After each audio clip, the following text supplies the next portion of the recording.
आ जाएंगे। ठीक है, तो so let's start lecture number 9।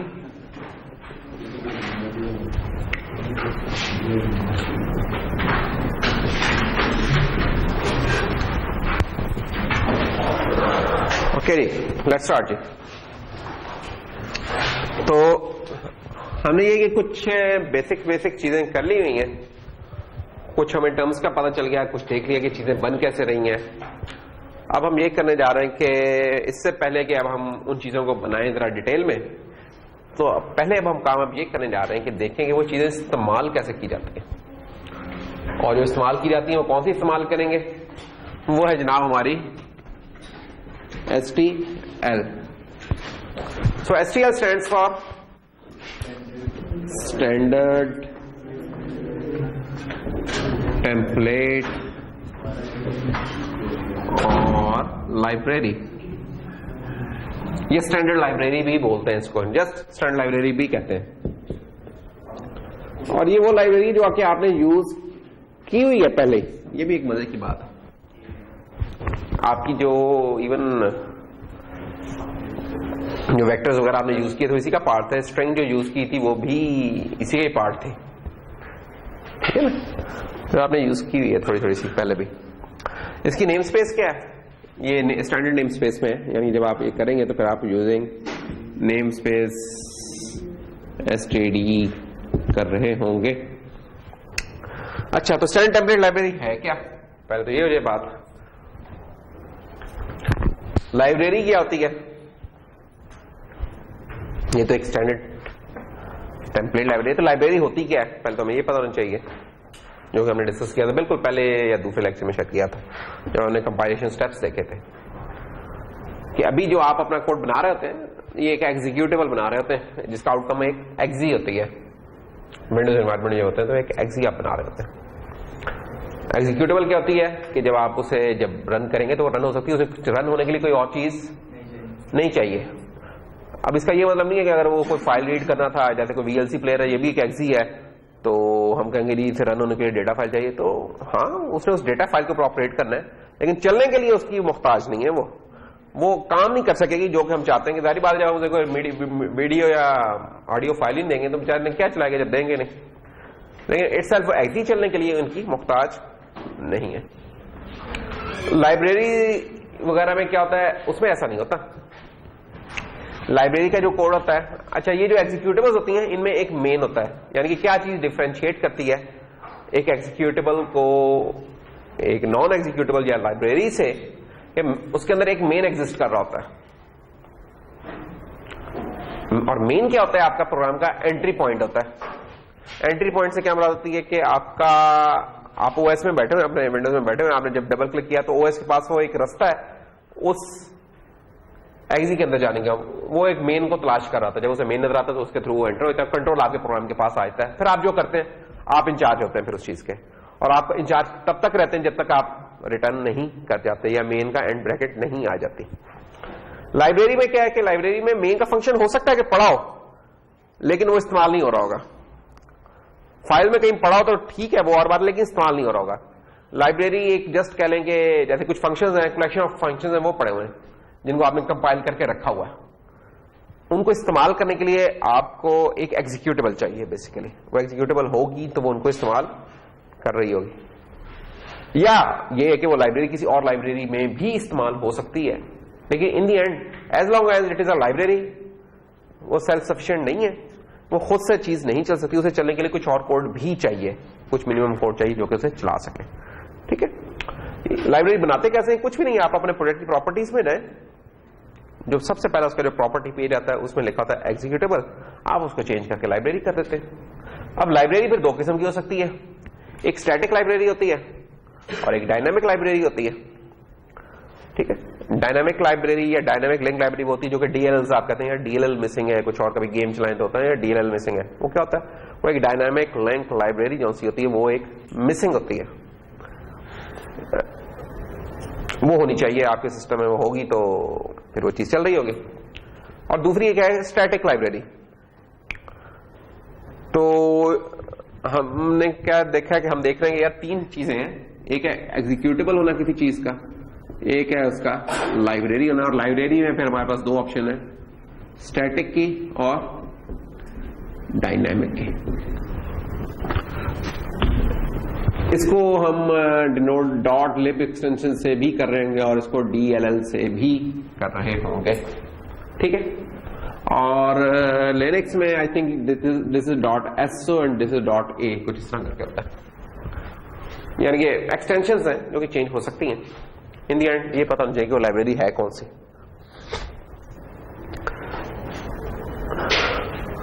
अभी तक हम छोटी एप्लीकेशन में काम कर रहे थे तो हम लाइब्रेरी इस तरह खुद से अपनी कोई बना के नहीं डाल रहे थे। लेकिन जब आपका कोड काफी बड़ा हो रहा है ना, जैसे मल्टीपल प्रोजेक्ट्स हो रहे हैं, तो उनको हर दफा कंपाइल करना, बिल्ड करना ना एक टीडियस काम बन जाता है। 2-2, 3-3 मिनट लग सकते हैं आपको, 10-10 मिनट लग सकते हैं, आधा घंटा लग सकता है, डिपेंडिंग कि प्रोजेक्ट कितना बड़ा है। तो अगर आपने उस चीज की लाइब्रेरी बना के रखी हुई है तो वो चीज फिर अब कंपाइल नहीं होगी, सिंपली लिंकिंग के टाइम पे जाके वो यूज होगी एक्सी बनाने में उसके, तो आपका वो टाइम भी बच जाता है। तो पैकेज चीजों को ना पैकेज करना आसान हो जाता है। एक फायदा ये होता है लाइब्रेरी वगैरह बनाने का। दूसरा क्या होता है, आप अपने ना एग्जीक्यूटिवल्स को या अपने जो एप्लीकेशन है उसको आपने कुछ लाइब्रेरीज में जब तोड़ लेते हैं तो फायदा उसका ये होता है कि कल मैं कहता हूँ यार इसका अपडेट आ गया है इस चीज का, जैसे विंडोज के अपडेट आ जाते हैं। तो विंडोज के जब अपडेट आते हैं तो ये नहीं होता कि वो पूरी विंडो ही अपडेट होने लग जाती है। उसके कुछ कंपोनेंट्स होते हैं, वो कहते हैं यार ये मैंने चीजें कर ली हैं, आप अलाउ करते हैं तो हम अपडेट कर देते। तो फॉर एग्जाम्पल क्या होगा, यार मैंने ब्राउजर का कुछ अपडेट कर लिया, मैंने कोई मीडिया प्लेयर का कर लिया, कोई सिक्योरिटी था वो लाइब्रेरीज के क्या होते हैं, वो जो भी पूरी एक विंडोज के अलावा कलेक्शन ऑफ लाइब्रेरीज के ऊपर बनी हुई है, वो जो सी चेंज होती है वो लाइब्रेरी को नहीं दे देते हैं आपके पास। वो जब आती है तो आप उन लाइब्रेरीज को रिप्लेस कर देते हैं, बजाय पूरे कोड को रिप्लेस करें। अगर 100 लाइब्रेरीज थी उनमें से 10 अपडेट हुई तो सिर्फ 10 लाइब्रेरीज डाउनलोड होंगी, वो अपडेट हो जाएंगी। जब आप अगली बार रीस्टार्ट करेंगे तो वो चीजें एक्शन में आ चुकी होंगी। तो ये भी फायदा होता है कि आप अपने कोड को ना मेंटेनेबल तरह बना लेते हैं, अपग्रेडेबल बना लेते हैं कि over the period of time अगर कोई चीज फिर हमने अपडेट करनी होगी तो ये नहीं कि पूरे का पूरा अगर एक एक्सी होगी तो मुझे पूरी की पूरी उतारनी होगी, ठीक है। लेकिन अगर वो टूटे हुए कुछ कंपोनेंट्स में 20 कंपोनेंट्स हैं तो उन कंपोनेंट्स में से जो से चेंज हुए सिर्फ वो कंपोनेंट्स डाउनलोड होंगे, बाकी डाउनलोड नहीं हो रहे होंगे। तो ये एक फायदा होता है।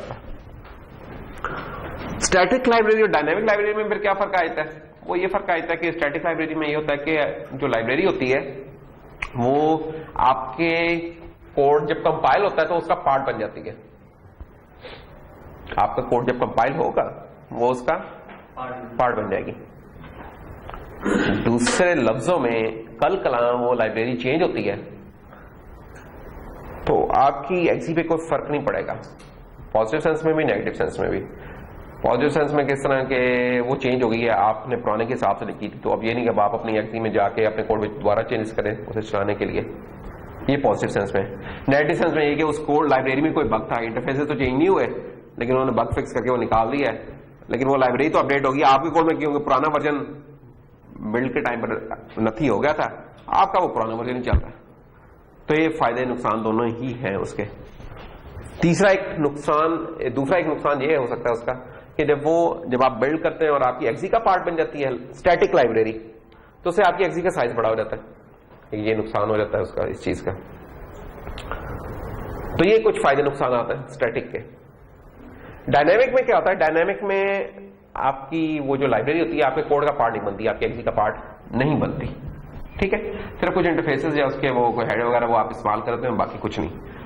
उसमें जम्पशन ये होती है कि वो लाइब्रेरी जो डायनामिक लाइब्रेरी है वो आपके सिस्टम में पड़ी हुई है, वो विंडोज के वो एक सिस्टम फोल्डर में पड़ी हो सकती है, कुछ और जो होते हैं कुछ फोल्डर्स जहां उसने देखना है जाके चेक करना है कि सिस्टम 32 या कुछ और तरह के जो फोल्डर्स होते हैं ना विंडोज के, उधर वो जाके चेक करेगी यार लाइब्रेरी पड़ी है तो उधर से उठा लेगी। डायनामिक में ये होता है, डायनामिक लिंक लाइब्रेरी में फायदा उसका क्या हो गया कि जो अगर 20 लाइब्रेरी इस्तेमाल होनी थी जो कि अज्यूम की जाती है कि यार विंडोज ने प्रोवाइड कर देनी, तो मैं उसको क्यों अपने कोड के साथ नथी करूं, मैं अपना सिर्फ कोड दे दूं। फायदा उसका ये होगा कि मेरी एक तो एक्सी का साइज कम हो रहेगा, नंबर 2 फिर विंडोज वाले की जब भी अपडेट्स आएंगे वो तो मेरा कोड भी जो होता है वो भी नहीं कोई इस्तेमाल कर रहा होगा। तीसरा ये कि अगर मैंने अपनी एप्लीकेशन को अपडेट करना है, लेट्स से हर कोई हफ्ते बाद कोई अपडेट निकल रहा है कुछ और, तो वो अपडेशन जो सी आसान हो जाएगी बिकॉज ऑफ स्मॉल साइज। नुकसान सिर्फ अगेन वही है कि कल का लाइब्रेरी का कोई ऐसा वर्जन आया था कि मैंने जो कोड लिखा था वो उसको शायद सपोर्ट नहीं करता, तो मुझे अपना कोड को रिवाइज करना पड़ेगा, अपने कोड को भी अपडेट करना पड़ेगा, ये काम होगा। तो ये आपको पता होना चाहिए कि यार लाइब्रेरीज क्यों यूज करते हैं और कौन सी लाइब्रेरी की किस जगह सेंस बनती है। तो अभी आप इन जनरल एक्सिस में काम चला रहे हो, फिर जब आप देखोगे आप अपने वही जो .cpp फाइल है उसको लाइब्रेरी बना लोगे, उसी तरह टाइप होगी, कुछ भी नहीं, आपको पता भी नहीं चलेगा क्या फर्क है, ठीक है ना। तो एज ए स्टैटिक लाइब्रेरी इस्तेमाल कर लोगे, और उससे नेक्स्ट स्टेप क्या कि आप उसको एज ए डायनामिक लाइब्रेरी इस्तेमाल कर लो। तो इनके आपको प्रोज एंड कॉन्स पता होने चाहिए, मुख्तलिफ चीजों को मुख्तलिफ तरीके से करने से क्या फायदे या नुकसान आते हैं ये पता होने चाहिए। ये बात इंटरव्यूज में या और चीज में वाई वगैरह में पूछ लिए जाते हैं। हमने ये कहानी क्यों सुनाई, क्योंकि हम जिक्र कर रहे थे आज STL का, and STL is a standard template library. अरे लाइब्रेरी में होता क्या है, जो कि लैंग्वेज का पार्ट नहीं होता वो लाइब्रेरी में हम होता है। क्यों हम लाइब्रेरी इस्तेमाल करते हैं, किसी और ने बना के रखी होती है, हम कहते हैं यार चलती हुई चीज है चलो इस्तेमाल कर लेते हैं, क्यों हम हर दफा दोबारा से पहिया ईजाद करें, इसलिए हम लाइब्रेरी इस्तेमाल करते हैं। इसी वजह से हम हैश इंक्लूड, IOStream इस्तेमाल करते हैं, fstream इस्तेमाल की है, वेक्टर इस्तेमाल किया, स्ट्रिंग की है, वो इसलिए बना के लोगों ने रखे हुए। लेकिन जो भी चीज मेन पॉइंट क्या है, जो भी चीज लैंग्वेज का पार्ट नहीं है उसका कोड या हमें लिखना है या हमें किसी का यूज करना है। किसी और ने अगर इस्तेमाल करना तो मोस्ट प्रोबेबली उसने लाइब्रेरी फॉर्म में बना के रखा हुआ होगा जिसे हम इस्तेमाल कर रहे होंगे।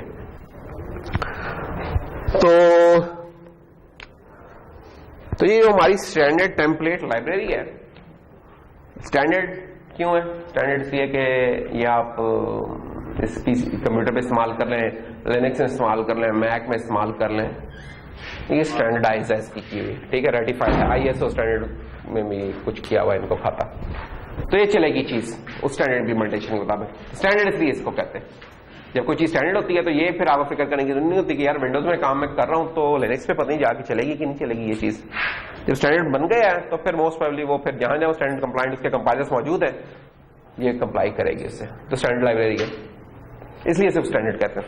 नंबर 2 टेम्पलेट, इसके जो भी एल्गोरिथम्स हैं, इसमें जो भी कंटेनर्स हैं, they are all template based, parameterized है, सारे पैरामीटराइज क्लासेस हैं क्योंकि इसमें तो हम इसे टेम्पलेट बेस्ड कहते हैं या टेम्पलेट है, और लाइब्रेरी तो लाइब्रेरी हमने बताई थी, तो इसलिए इसे स्टैंडर्ड टेम्पलेट लाइब्रेरी या स्टैंडर्ड लाइब्रेरी हम कहते हैं।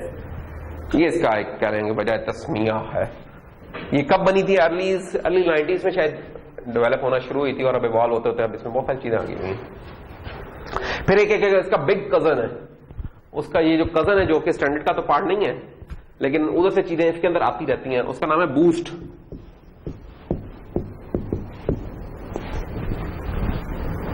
इस लाइब्रेरी स्टैंडर्ड लाइब्रेरी के अंदर एक बहुत लिमिटेड सी चीजें हैं, ऐसी चीजें जो कि क्या लें कि हर केस को कवर नहीं कर रही लेकिन मेजॉरिटी केसेस को कवर करने की कोशिश करते हैं। ये बूस्ट कौन सी है, इसमें बहुत कुछ है। ये स्टैंडर्ड लाइब्रेरी इसका क्या लेंगे एक किस्म का सबसेट है, जो भी चीजें आती है ना नई नई चीजें वो बूस्ट में आती हैं, और बूस्ट में अगर वो चीजें चल जाती हैं लोग उसको रेटिफाई करते हैं, फिर उसका वो फिर स्टैंडर्ड लाइब्रेरी के अंदर उसे पुश कर देते हैं उस चीज को, ये काम होता है। तो बूस्ट के अंदर आपको जो स्टैंडर्ड लाइब्रेरी से 10 टाइम्स ज्यादा फीचर्स आपको बूस्ट में मिलेंगे, ठीक है। फिर बूस्ट का ये कि बूस्ट उसका स्टैंडर्डाइज नहीं होती, उसके ऊपर काम हो रहा होता है। अभी भी आप जाके बूस्ट की खोलें जाके तो उस पर लोग अपडेट्स फिक्स कर रहे होंगे, डाल रहे होंगे, ठीक है। उसका कोड आप देख सकते हैं, चेक कर सकते हैं लोगों ने कैसे कोड लिखा है। आप हिम्मत करके कोई कुछ डालना चाहें डाल सकते हैं, इस तरह की चीजें। एनीवेज, तो टाइम की और मुख्तलिफ कंटेनर्स होते हैं, बहुत सारे किस्म के एल्गोरिथम बहुत सारे हैं जो कि उधर मिलते हैं, वो बूस्ट में हमें मिलते हैं, ठीक है। लेकिन आप स्टैंडर्ड लाइब्रेरी इस्तेमाल कर लेते हैं, आप बूस्ट को भी कुछ ना कुछ यूज करने के काबिल हो जाते हैं। तो बूस्ट इसका एक बड़ा कजन है कह लें, जो कि स्टैंडर्ड का तो पार्ट नहीं है लेकिन जो भी चीजें आती हैं पहले बूस्ट में आती हैं, फिर वो पार्ट अपना रास्ता ढूंढती हैं स्टैंडर्ड लाइब्रेरी में आने का। पहले चीज इधर आती है। तो ये हमारी ना स्टैंडर्ड टेम्पलेट लाइब्रेरी है, STL है, जिसे हम STL कहते थे। डेटा स्ट्रक्चर्स में इसका क्या काम है वो अभी हम देख लेते हैं कि क्यों हम इसे डेटा स्ट्रक्चर में इसके ऊपर फोकस कर रहे हैं ज्यादा। STL के ना 3 हिस्से हैं मेन। नंबर 1 कंटेनर्स, नंबर 2 मैं इधर ना बना लूं, इधर बना लूं, एल्गोरिथम्स, और नंबर 3 आइटरेटर्स। ये 3 हिस्से हैं या मेन कंपोनेंट्स हैं स्टैंडर्ड टेम्पलेट लाइब्रेरी के। कंटेनर्स वही हैं जो कि डेटा स्ट्रक्चर्स जिनका हमने जिक्र किया है, all those data structures are the containers. इसकी टर्मिनोलॉजी में उन्हें कंटेनर कहते हैं। ठीक है, एल्गोरिथम वही है जो कि हमारे कोर्स का दूसरा पार्ट है, डेटा स्ट्रक्चर्स एंड एल्गोरिथम्स। तो ये दो मेन चीजें हैं, इसलिए हम स्टैंडर्ड लाइब्रेरी को करना चाह रहे हैं। और इन एक्चुअल प्रैक्टिकल लाइफ में मोस्ट प्रोबेबली शायद आप स्टैंडर्ड लाइब्रेरी के डेटा स्ट्रक्चर यूज कर रहे होंगे, ज्यादातर केसेस में आप इसके यूज कर रहे होंगे। खुद बनाने का आपको बहुत कम जरूरत पड़ेगी, इसको यूज करेंगे, इन्होंने बहुत अच्छे तरीके से बनाए हुए, इसलिए हम इसको कर रहे हैं। तो ये है। और तीसरी चीज है इसके अंदर आइटरेटर्स। आइटरेटर्स बेसिकली एक किस्म की लिंकिंग पॉइंट है, इन दोनों को जोड़ने का काम आता है, वो हम देखेंगे क्या है। तो हमारा अब अगले 1-2 वीक्स के लिए गोल ये है कि हमने स्टैंडर्ड लाइब्रेरी को जरा सीखना है, इसमें चीजें इस्तेमाल करनी हम चाहते हैं, आप लोग भी इस्तेमाल करना शुरू कर दें, कुछ असाइनमेंट्स वगैरह दे दें, ताकि आप रनिंग में आ रहेंगे या डेटा स्ट्रक्चर इस्तेमाल कैसे होते हैं। जब आप इस्तेमाल करेंगे फिर इंशाल्लाह बनाना भी सीख लेंगे। फिर जब उस पर आएंगे ना तो आप अप्रिशिएट कर सकेंगे कि यार ये चीज बनाने की जरूरत क्यों है हमें। तो जनाब कंटेनर्स हो गए, आइटरेटर्स हो गए और एल्गोरिथम्स हो गए। कंटेनर्स में क्या क्या हो सकते हैं? मशहूर जमाना आपने इस्तेमाल किया हुआ ऑलरेडी, वेक्टर, ये इसका कंटेनर ही था। स्ट्रिंग, वो भी इसी में का हिस्सा था। ठीक है, कंटेनर्स का। List, deck, stack, set, map, ये सब कुछ इसका पार्ट है। क्यू, प्रायोरिटी क्यू, ये कुछ चीजें, ठीक है, वो हम देख लेते हैं भाई क्या है। तो ये कोई 7-8 चीजें हमें इधर मिलेंगी कंटेनर्स में। फिर एल्गोरिथम्स है इसमें, क्योंकि एल्गोरिथम्स को अभी हमने इतना जिक्र नहीं किया, लेकिन एल्गोरिथम्स में बहुत काम की चीजें पड़ी हुई हैं, जैसे फाइंड, कोई चीज फाइंड करनी हो आपने, सर्च करनी हो कोई चीज, मैक्स निकालना हो, मिन निकालना हो, एक्यूमुलेट करना हो, और कॉपी करना हो, फिल करना हो, ये तो कुछ बिल्कुल है। और इसके अलावा बहुत है, ट्रांसपोज लेना हो, इस तरह की चीजें, तो बहुत सारी चीजें हैं। बॉस बेटा क्या हुआ, ऐनक किसी की उठा के ले आए हो? मुझे लग रहा था, ऐनक लगा के देख रहा था कि यार ये नजर क्यों नहीं आ रहा। तो ये कुछ एल्गोरिथम है, ये वो कोड्स हैं जो कि ना अक्सर आपको ना इस्तेमाल करने की जरूरत पड़ा करेगी, या सॉर्टिंग का है फॉर एग्जाम्पल, तो ये अक्सर इस्तेमाल करने की आपको जरूरत पड़ा करेगी। बजाय कि आप इनके कोड खुद से लिखें, आपने चुप करके इसका एल्गोरिथम को इंक्लूड करना है और इस्तेमाल करना है, अल्लाह खैर करना है। वैसे ही जैसे आप वेक्टर को इस्तेमाल कर लेते हैं, वैसे ही जैसे आप सी इन सी आउट कर लेते हैं, तो इस तरह हम चाहेंगे कि हम ये अपनी हैबिट बना लें कि कोई चीज बनाइए कि हम खुद से बनाएं, क्यों ना हम स्टैंडर्ड लाइब्रेरी से उसे उठा के यूज कर लें। फायदा क्या होगा? गुरूज की लिखी हुई है, किसी ने रिव्यू किया है उसको, ठीक से लोगों ने किया, स्टैंडर्ड का पार्ट है और ठीक से उसे ऑप्टिमाइज भी किया होगा। तो इन चीजों को हम ध्यान में रख सकते हैं कि ये काम किए होंगे, हमें खुद से फिक्र नहीं पड़े। इसलिए हम कोशिश किया करेंगे जब भी हमें मौका मिले हम स्टैंडर्ड लाइब्रेरी से कोई चीज उठा के यूज कर लें, अनलेस के कोई बहुत ही कस्टमाइज रिक्वायरमेंट है, फिर हम उस केस में देखेंगे। आइटरेटर्स बेसिकली क्या कहेंगे, एक किस्म का लिंक बनाएंगी कि एल्गोरिथम्स हम ना ये फाइंड करना है, सर्च करना है, किसमें से सर्च करना है, किसी डेटा में से सर्च करना है, वो डेटा कहां पड़ा हुआ है, वो डेटा इनमें से किसी कंटेनर में पड़ा हुआ है बेसिकली, वो किसी वेक्टर में हो सकता है, वो स्ट्रिंग में हो सकता है, किसी सेट में हो सकता है, डेक में हो सकता है, कहीं हो सकता है वो डेटा, ठीक है ना। तो डेटा आपका कंटेनर्स में पड़ा है, उस डेटा जब कंटेनर्स में आ गया, डेटा स्ट्रक्चर्स में आ गया, तो आप उसके ऊपर कुछ ऑपरेशंस परफॉर्म करने हैं। ऑपरेशंस ये वाले जो कि एल्गोरिथम्स हैं, एल्गोरिथम्स हमने ऑपरेट करने होते हैं इन डेटा के ऊपर, इसलिए हमारा डेटा स्ट्रक्चर्स एंड एल्गोरिथम्स होता है। ये दोनों चीजें साथ साथ ही चल रही है, एक डेटा की ऑर्गेनाइजेशन, और जब ऑर्गेनाइज कर लिया तो उसके ऑपरेशंस क्या करने हैं, तभी हम कुछ मीनिंगफुल चीज निकाल सकेंगे उस डेटा में से। तो इनको जोड़ने के लिए आपस में फिर स्टैंडर्ड लाइब्रेरी में आइटरेटर्स इस्तेमाल होते हैं, और आइटरेटर्स क्या होते हैं, एक तरह ज़हीन या स्मार्ट किस्म के पॉइंटर्स होते हैं, वो हम देखेंगे। एक किस्म के पॉइंटर्स होंगे जो कि जिनकी वजह से आसान हो जाता है हमारे के लिए एल्गोरिथम्स ऑपरेट करना, डिफरेंट किस्म के स्ट्रक्चर इनके ऊपर, कंटेनर्स के ऊपर, ठीक है। तो ये हमारा एक बेसिक सा कह सकते हैं इंट्रो है स्टैंडर्ड लाइब्रेरी का, स्टैंडर्ड लाइब्रेरी के जो कुछ कंपोनेंट्स हैं उसका। अब हम इनके कंटेनर्स को देख लेते हैं एक एक करके।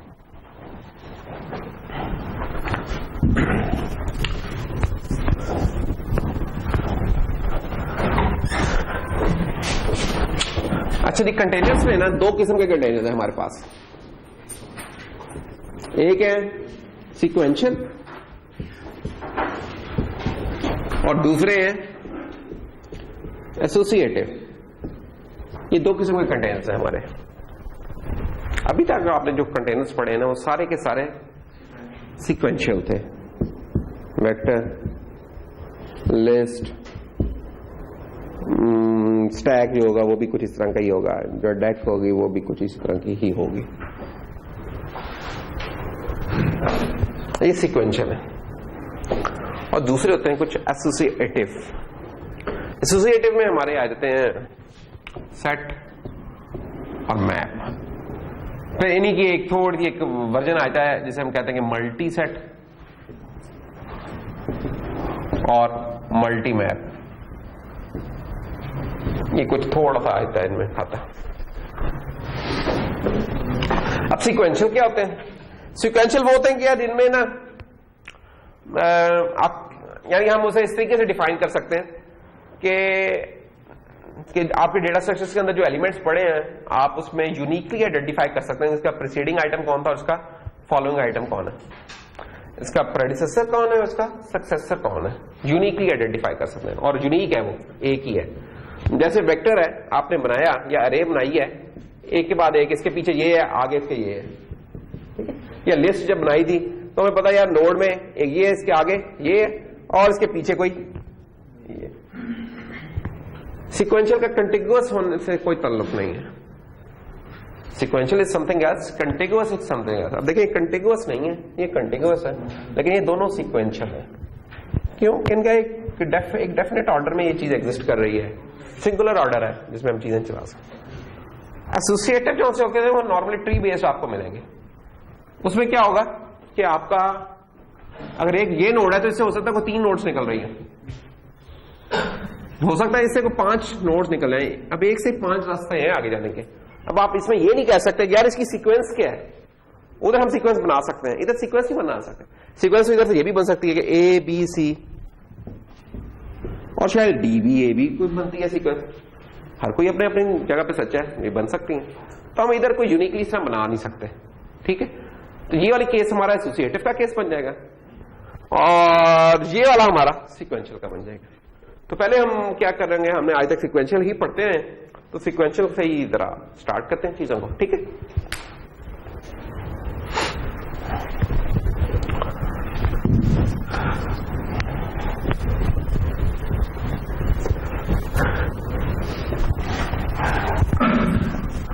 सबसे मशहूर लेकिन सीक्वेंशियल तो आपको पता है कंटेनर कौन सा है, कौन सा सबसे मशहूर सीक्वेंशियल कंटेनर? अरे इतना मशहूर, इतना जबरदस्त कि लैंग्वेज का पार्ट है, कोई लाइब्रेरी नहीं चाहिए उसके लिए। लेकिन हम अब अरे पे नहीं करेंगे, अरे हमने छोड़ दिया। अरे तो बचपन की बातें होती थी, हाँ अब हम बड़े हो गए, हम वेक्टर इस्तेमाल करेंगे। तो लेट्स स्टार्ट विद वेक्टर। अच्छा, स्टैंडर्ड लाइब्रेरी का एक बहुत मजा है। आप एक कंटेनर इस्तेमाल करना सीख लें, आप एक एल्गोरिथम इस्तेमाल करना सीख लें, बाकी सारे खुद खुद ही वही पैटर्न होता है उसका। ये सबसे मजे की बात है स्टैंडर्ड लाइब्रेरी की। आपको अगर वेक्टर इस्तेमाल करना आता है, आपको लिस्ट भी आ गई, डेक भी आ गई है, ये चीज सारी आ गई, सेट्स में भी इस तरह ही। एसोसिएटिव का एक किस्म का आप करना लगे, बाकी सारे खुद खुद आपको आ जाएंगे। तो ये एक बहुत मजे की बात है, बहुत ही मजे की बात। वेक्टर इस्तेमाल करना हमें पता है, हमने क्या इंक्लूड करा जी, hash include vector, that's all. List इस्तेमाल करें तो वेक्टर लिस्ट आ जाएगा, अल्लाह खैर। अच्छा, वेक्टर आपका जब आप पीसी पे प्रोग्रामिंग कर रहे हैं, वेक्टर आपका डिफॉल्ट डेटा स्ट्रक्चर होना चाहिए। अच्छा, अब हम जो बातें कर रहे हैं हम डिजाइन से ज्यादा ना इस्तेमाल के हिसाब से कर रहे होंगे। कुछ बीच बीच में डिजाइन का भी बता देंगे, इसका डिजाइन कैसे हुआ, लेकिन मेजर फोकस हमारा फिलहाल अब कुछ दिनों के लिए इस्तेमाल के ऊपर होगा। इस चीज पे हम कम जाएंगे कि वो चीज बनी कैसे है, सिर्फ वेक्टर कुछ पॉइंट्स पे जाके चले जाएंगे। तो खैर, हैश इंक्लूड वेक्टर और एसटीडी नेम स्पेस के अंदर है स्टैंडर्ड लाइब्रेरी की सारी चीजें। एसटीडी नेम स्पेस में, तो ये भी नेम स्पेस एसटीडी में। अब मैंने अगर इस्तेमाल करना है, लेट्स से अगर एंड मेन में आ गए हैं हम, तो हम क्या करेंगे, एसटीडी वेक्टर। अच्छा, क्योंकि ये टेम्पलेट बेस्ड है तो हमें टाइप बतानी होगी, ये पैरामीटराइज्ड क्लास है, तो हम कह देंगे जी डबल। तो ये हमारा वेक्टर बन गया।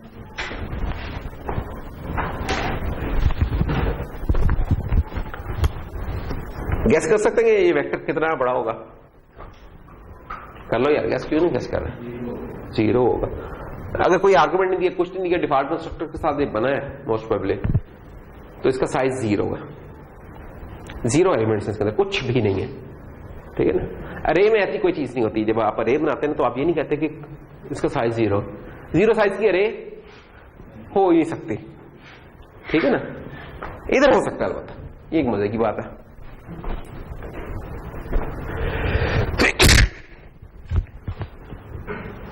इसका ओवरलोडेड कंस्ट्रक्टर कैसा होगा, यही सब कुछ कहानी लिखूंगा, बार बार लिखने से बचना चाह रहा हूं। और मैं लिख दूं अगर V2, तो इसका क्या मतलब बनेगा? इसका मतलब है कि आपका जो वेक्टर बना है उसमें 2 एलिमेंट्स हैं, ठीक है। एलिमेंट्स 2 है। स्पेस जब तुम कह रहे हो तो स्पेस से क्या मुराद है? साइज का 2 है, दो एलिमेंट्स हैं, साइज का 2। साइज की उन्होंने बात कर दी है, तो वेक्टर एक बड़ा ज़हीन आदमी है, सेल्फ अवेयर है, इसे पता होता कि मेरा साइज कितना है। तो आप इसे पूछो यार बेटा तुम्हारा साइज कितना, तो कहेगा मैं बता देता हूँ भाई जब सी आउट v डॉट साइज, ये फंक्शन कॉल कर ले। किसके लिए? इस ऑब्जेक्ट के लिए v डॉट साइज को कॉल कर ले। ये नहीं है v का साइज पता चला और v2 का साइज आप कॉल किया, ये काम है। ये बता देगा कि भाई मेरा साइज 2 है आजकल। अच्छा, और ओवरलोड करते हैं। अच्छा, इस चीज को मैं जरा मिटाऊं। अगर मैं लिख दूं तो इसका क्या मतलब होगा? और साइज इसका और 4 महीने की लिखा है। क्या मलिक साहब आप इससे इत्तेफाक करते हैं इस बात से? क्यों?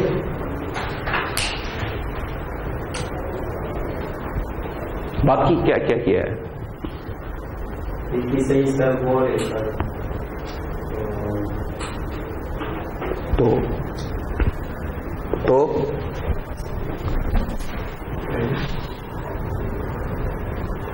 1 2 3 4, तो 4 इसका साइज है और सब में 1 1 1 पड़ा हुआ, ठीक है।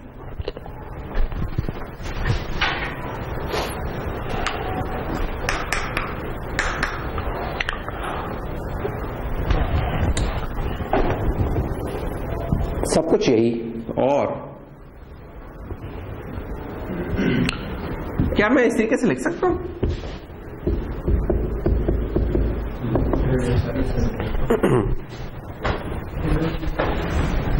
कुछ लोगों ने अपने होंठ दांतों तले भेंच लिए हैं, उनका क्या ख्याल है इस बारे में? अरे में तो लिख सकते हैं, वेक्टर में भी लिख सकते हैं, कंपाइलर आकार नहीं आना चाहिए, फर्क बस यही है।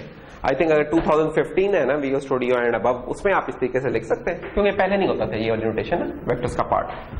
अगर आप 2011-13 ये होता था मेरे ख्याल में, तो उनमें ये नोटेशन नहीं चलती थी,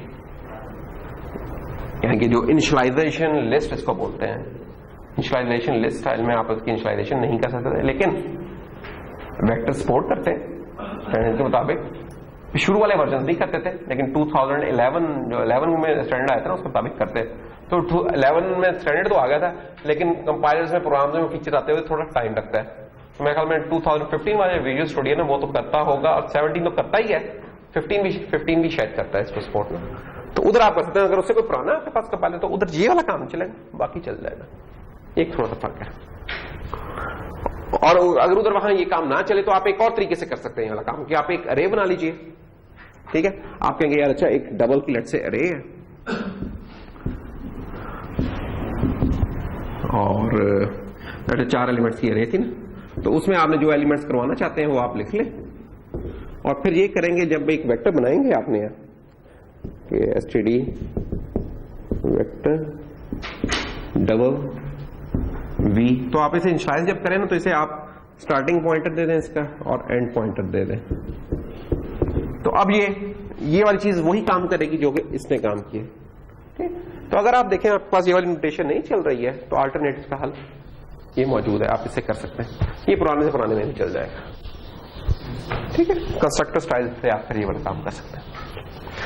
तो अभी तक हमने क्या किया, हमने अभी तक वेक्टर को आबाद ही किया है, कंस्ट्रक्टर इस्तेमाल कर रहे हैं उसका जस्ट फॉर जिसे कहना चाहिए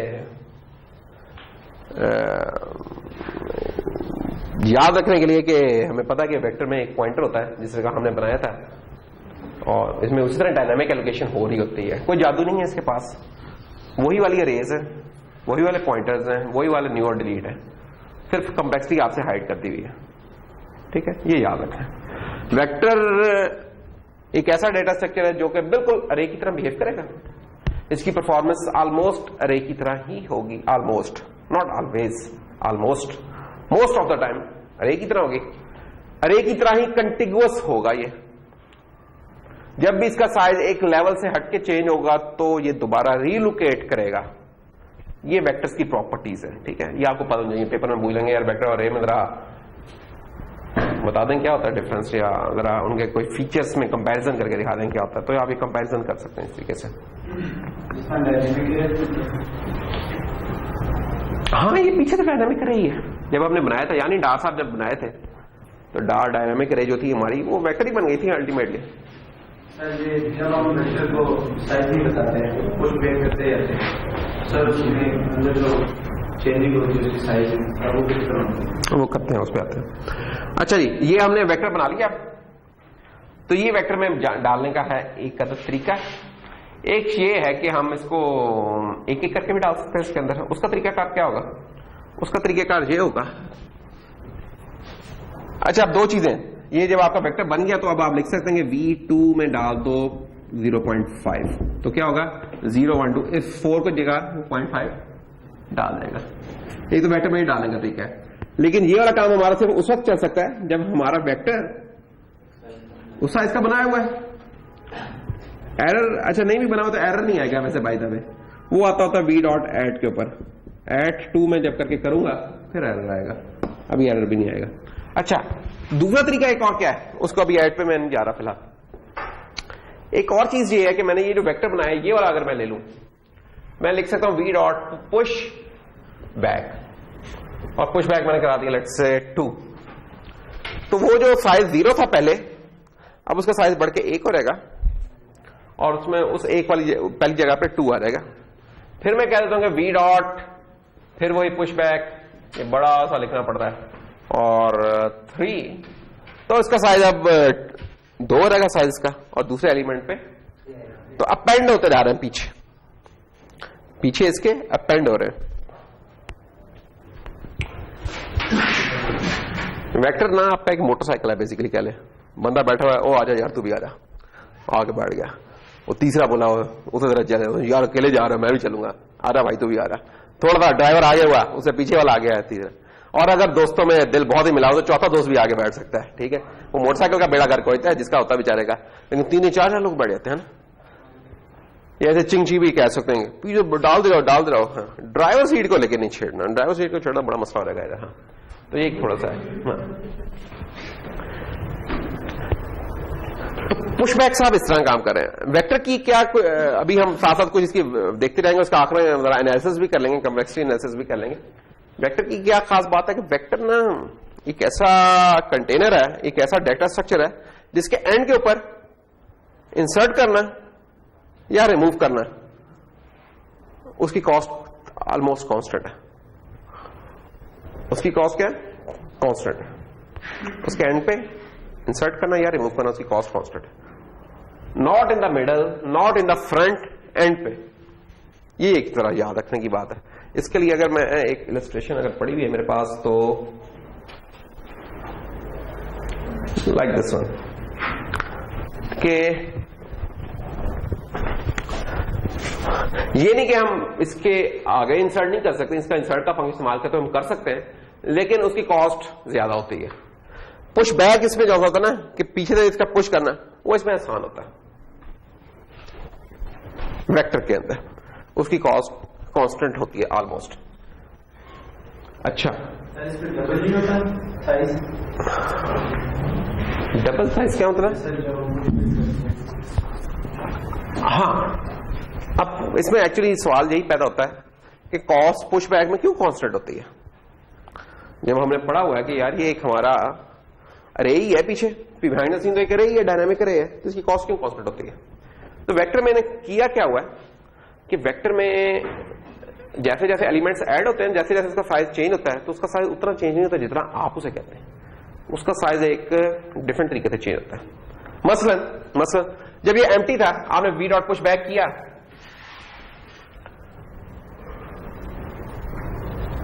जब आपने ये किया तो अब आप पूछेंगे इससे कि भाई तुम्हारा साइज कितना है, तो क्या बताएगा 1। इसके अंदर ना एक और वेरिएबल भी होता है जिसका नाम होता है कैपेसिटी। आप इसे पूछो भाई कैपेसिटी कितनी है तुम्हारी, तो वो कहेगा 1। कैपेसिटी जो सी होती है ना इसमें, जो कैपेसिटी का वेरिएबल मतलब बेसिकली एक वेरिएबल रखा हुआ है, जो कैपेसिटी होगी ना इसकी, that will be always greater than और इक्वल टू साइज। जो साइज होगा या उसके बराबर होगी कैपेसिटी या उससे ज्यादा होगी। और this capacity is responsible for this thing कि वेक्टर के आखिर में जब हम पुश बैक करते हैं या उससे रिमूव करते हैं तो उसकी कॉस्ट क्यों नहीं पड़ती हमें, या क्यों पॉसिबल है आसानी से। होता क्या है, आपने एक एलिमेंट ऐड किया, कैपेसिटी भी इसकी उतनी है, लेकिन आप कहते हैं लेट्स से यार मैंने 10 एलिमेंट्स ऐड करने हैं।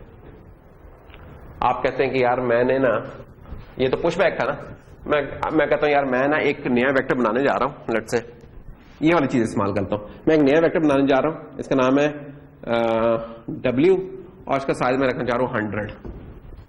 ये साइज है 100, आप साइज रखना चाह रहे हैं।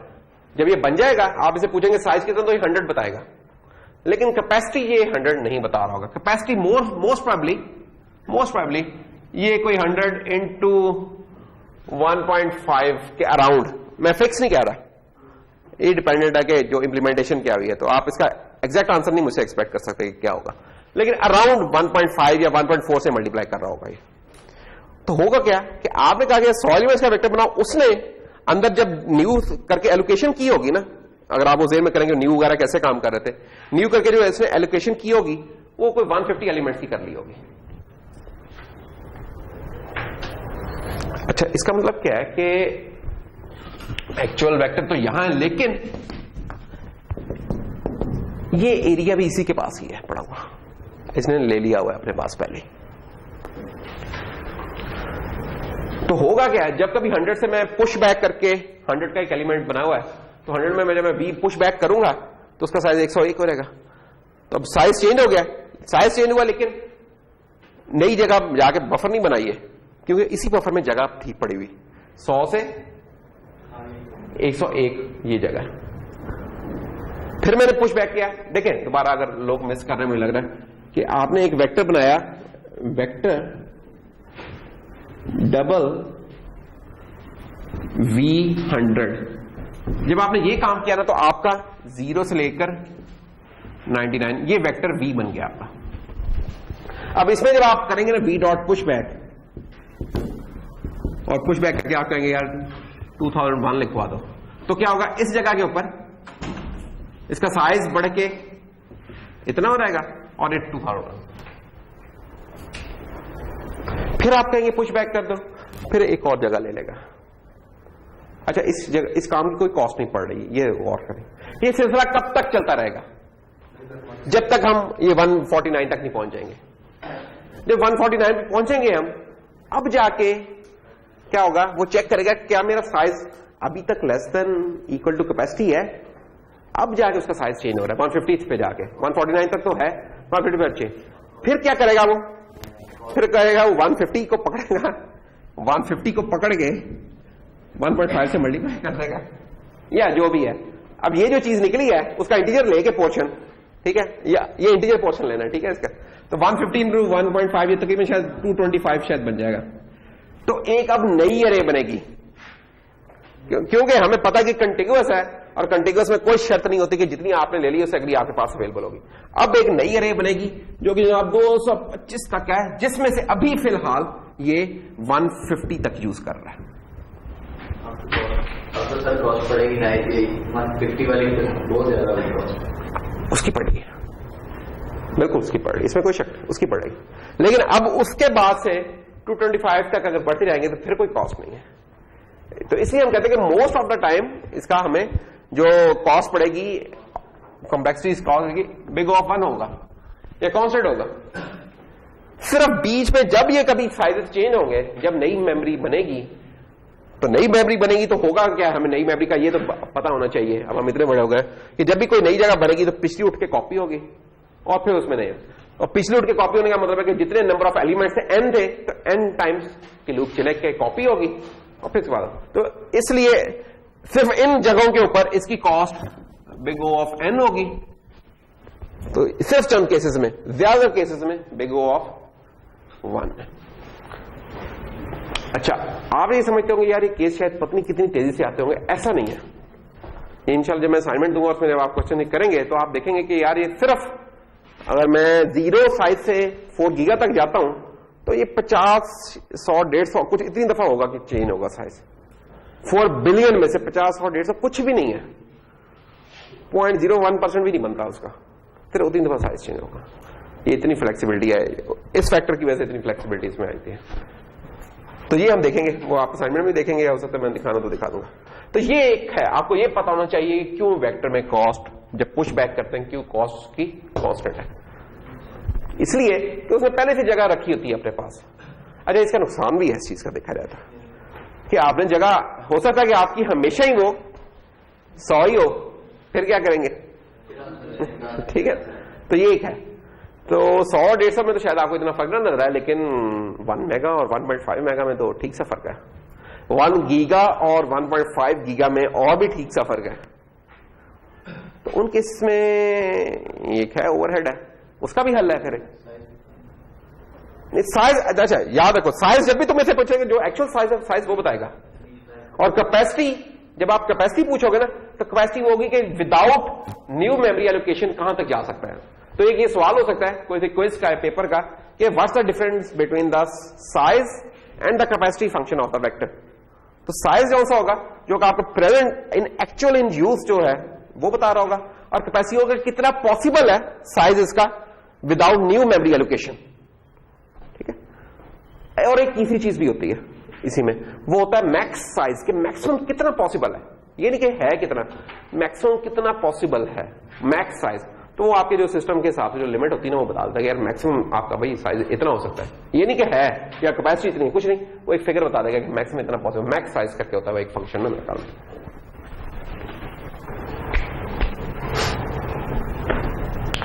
तो ये एक फर्क था जो हमने डार बनाया था, उसमें सिर्फ कैपेसिटी का ये वाला खाता नहीं था, 1.5 वाला वेक्टर में ये वाली चीज है बस। अच्छा हाँ, इससे बचा कैसे जा सकता है, तो वो 2007 या उसके बाद इन्होंने एक फंक्शन इंट्रोड्यूस किया था जिसका नाम था श्रिंक। श्रिंक का श्रिंक क्या करता है, श्रिंक ये करता है कि उसका साइज कम कर देता है, जितनी जरूरत है बस उतना इस्तेमाल करता है, बाकी छोड़ देता है। श्रिंक का ये काम है, उसमें फिर आपको ओवरहेड नहीं पड़ता। ठीक है, या एक और भी होता है, मेरे जहन में नहीं आ रहा, कि आपने वेक्टर, आप देखते हो आपने वेक्टर बनाया तो 0 साइज का, लेकिन आप कहते हो कि यार ये वेक्टर का साइज में पुश बैक करता रहूंगा, करते करते ज्यादा से ज्यादा 500 तक चला जाएगा, 600 तक चला जाएगा या 1000 तक चला जाएगा।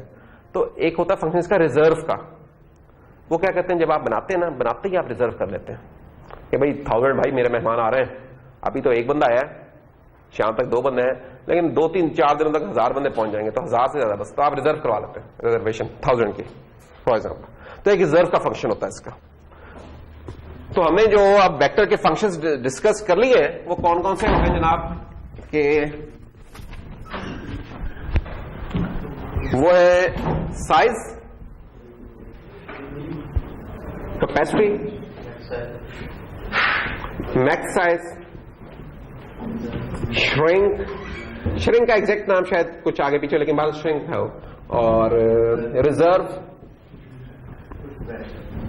हाँ पुश बैक तो है ही है, पुश बैक और पॉप बैक, ये तो बहुत ही यूज होते हैं पुश बैक और पॉप। साइज जो यूज करते हैं नहीं, मैक्सिमम साइज है कि इस कमरे में मैक्सिमम कितने लोग आ सकते हैं, 100 आ सकते हैं बैठे बगैर बैठाए, मैक्सिमम पॉसिबल कितने, ये नहीं कि हैं कितने, आ कितने सकते हैं। इस तरह एज्यूम कर सकते हो कि इस पर क्लास में जितने लोग हैं, लेट से अगर 25 लोग हैं तो क्लास की कैपेसिटी बिठाने की 35 है, और मैक्सिमम साइज इधर कितना हो सकता है कि 20 बेंच और भी लग सकते हैं, जो कि लगे नहीं हुए लेकिन लग सकते हैं। ठीक है, तो वो भी है कि मैक्सिमम साइज तो शायद हमारा 4 गीगा है, या अगर डबल का केस है तो 4 गीगा नहीं होगा, शायद 500 के होगा। 500 के होगा अराउंड 500 के, मैं क्यों कह रहा हूं, सॉरी 500 M मेगा, इसे मैं 8 से ज्यादा 4 गीगा बन जाएगा तकरीबन। तो मैक्सिमम साइज तो इतना होगा, लेकिन प्लेनेट शायद 10 हो और कैपेसिटी शायद 15 हो। ये मैक्सिमम पॉसिबल है, पॉसिबल मैक्सिमम पॉसिबल लिमिट क्या हो सकती है, ये डिपेंड करता तो कल बता देगा उस सिस्टम के हिसाब से। रिजर्व में बता दिया कि फॉरवर्ड बुकिंग है, ये बड़ी यूजफुल चीज होती है, क्योंकि बात यह है कि वेक्टर ने अगर 3-4 दफा भी बीच में आगे नहीं और वो वाला काम किया ना तो मसले हो सकते हैं। टाइमिंग का कई मसला हो सकता है, कोई रियल टाइम सिस्टम चला रहे ना तो ये कॉल पड़ गई तो टाइम खा सकता है। तो हम कहते हैं यार जो भी काम करना है शुरू में हो रहा है एक दफा, तो हम कहते हैं रिजर्व शुरू में एक दफा कर लो भाई जो भी करना है, बाद में ना फिर करना पड़े, चेंज करना पड़े, तो इसलिए रिजर्व का फायदा रहता है। पुश बैक वही है कि आखिर में पुश करता रहेगा, अपेंड करता जा रहा है, और पॉप बैक का मतलब है कि आखिर से वो रिमूव करता जा रहा है।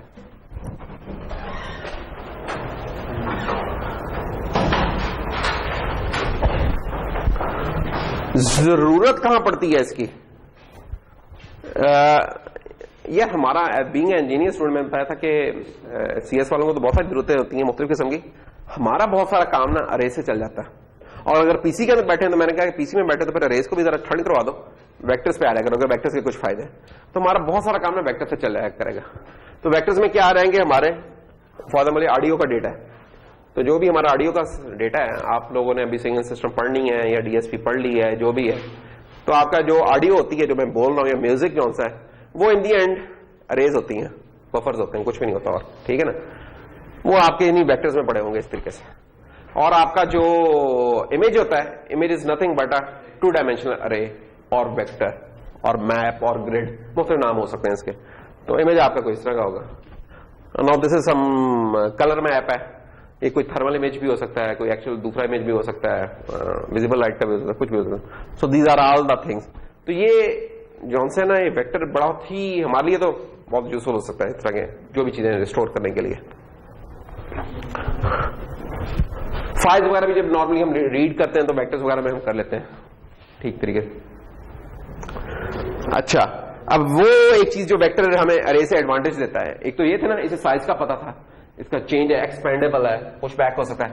प्लस ये है कि इसके अंदर ना, अगर तो आप इसे इस तरीके से इस्तेमाल करेंगे कि आप कहेंगे v2 = 7, एक आपने वेक्टर बनाया जिसका साइज था 4 और आपने लिखा v9, तो हो सकता है चल जाए, कोई इशू ना है।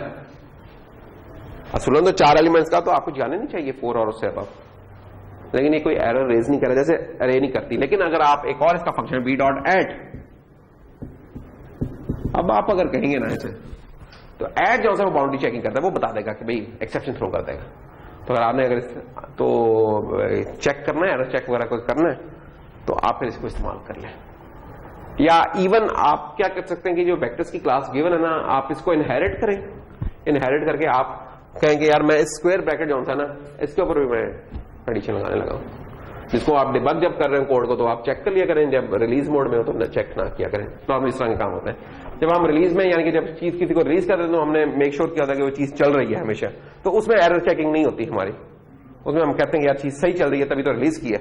लेकिन जब डिबग में चला तो फिर हमें एरर चेकिंग चाहिए होती है कि उसमें कुछ मसले हो सकते हैं। तो इस तरह का हम कोई वर्जन बना सकते हैं बाउंड्री चेकिंग का।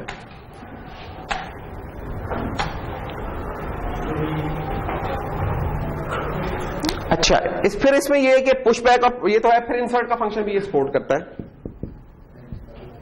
और इंसर्ट का फंक्शन तो इंसर्ट को बताना पड़ता है कि किस इंडेक्स पे आप इंसर्ट करने जा रहे हैं, 0 पे यानी सबसे फ्रंट पे, या आखिरी इंडेक्स दे दें, या कुछ और, या मिड। इंसर्ट की cost big O of n होगी,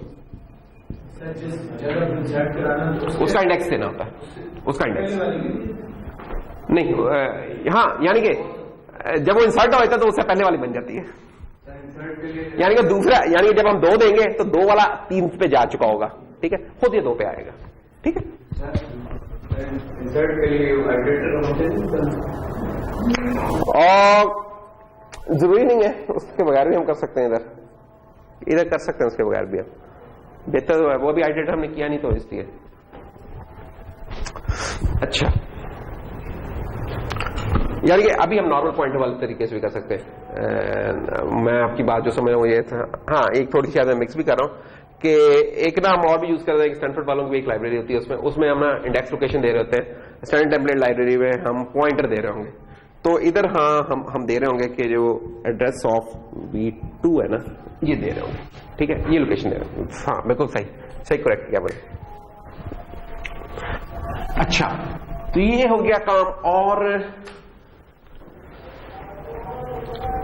इसकी कुछ अब यूजेस करके देख लेते हैं। तो ये है ना कि उसकी ग्रामर थी, कुछ थोड़ा सा इस्तेमाल करके देखते हैं कि यार कैसे हैं, क्या एग्जांपल्स वगैरह कुछ करने की कोशिश करते हैं। ये वाली चीज तो हमने देख ली है कि यार जब वेक्टर क्रिएट किया जाता है तो एम्प्टी होता है वो, और बाद में फिर अच्छा वेक्टर जो है ना, मजे की बात है कि वेक्टर ये जो भी स्टैंडर्ड लाइब्रेरी के हैं ना कंटेनर्स, इनमें आप बिल्ट इन डेटा टाइप के लिए भी इस्तेमाल कर सकते हैं, आपने अपनी कोई क्लासेस बनाई है उसके लिए भी इस्तेमाल कर सकते हैं। ये बहुत बड़ा मजा है इनका। अच्छा वेक्टर ऑफ स्ट्रिंग्स भी हो सकता है, जैसे ये वाला जो वेक्टर है ये स्ट्रिंग्स का वेक्टर है कि इसकी ये वाली जो टाइप है ये स्ट्रिंग है, not double not int not character but a string. So to be और नॉट टू बी जो है ना ये अलग आइटम्स है, 0 पे 1 पे 2 3 4 5 ये इसकी लोकेशंस पे पड़े हुए हैं, ठीक है।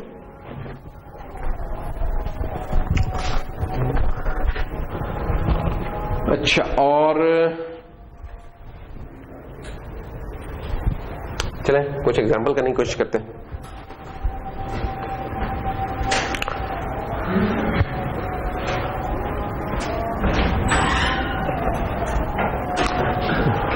अगर तो स्टैंडर्ड टेम्पलेट लाइब्रेरी के साथ देखें तो इस कोड में फौरन हमें कुछ एरर्स नजर आने चाहिए। तो एरर्स क्या है इस कोड में, तो हम एरर्स को फिक्स करते हैं। क्या एरर है? सबसे पहला एरर तो पहली लाइन पे है कि वेक्टर एक तो कैपिटल से शुरू हो रहा है। जो भी हमने अभी तक सी पढ़ी है, C++ पढ़ी है, स्टैंडर्ड लाइब्रेरी पढ़ी है, उसमें कैपिटल आपको ना होने के बराबर बताएगा अनलेस कि हमारी अपनी कोई बनाई हुई चीज है उसका हो। तो स्मॉल वी और स्टैंडर्ड वेक्टर अगर यूजिंग नेमस्पेस किया तो स्मॉल वी इज सफिशिएंट, तो स्मॉल वी होना चाहिए। टाइप अंदर बता दीजिए कि उसकी इंट होगी। अच्छा जिसके बाद उसके बाद क्या हो रहा है, ये क्या लाइन कर रही है?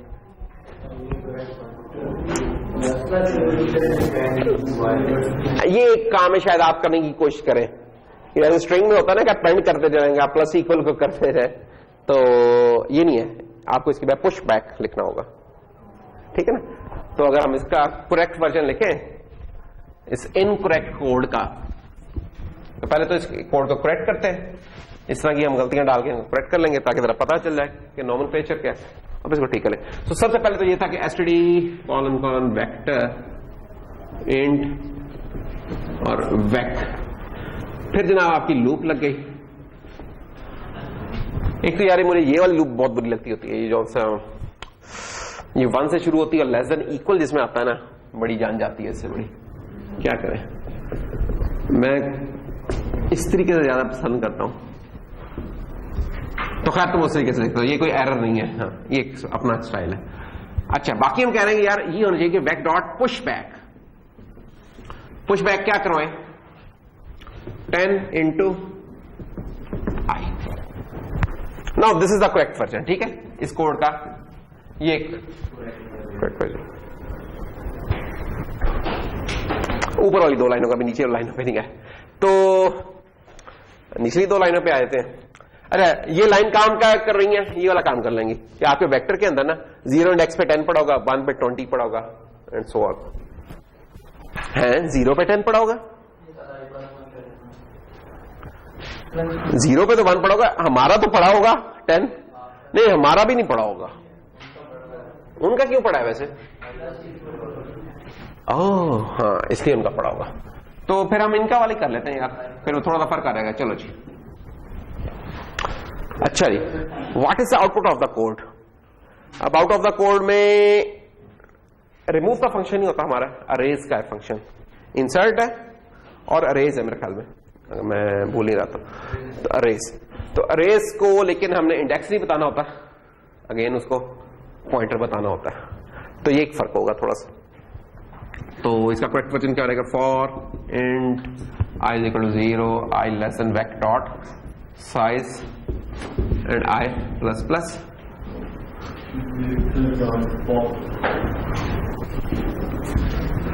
और अब हम क्या करेंगे इसमें से वेक डॉट अरेज, और अरेज किसको करना चाह रहे हैं? हम अरेज करना चाह रहे हैं वेक of i ampersand and this one.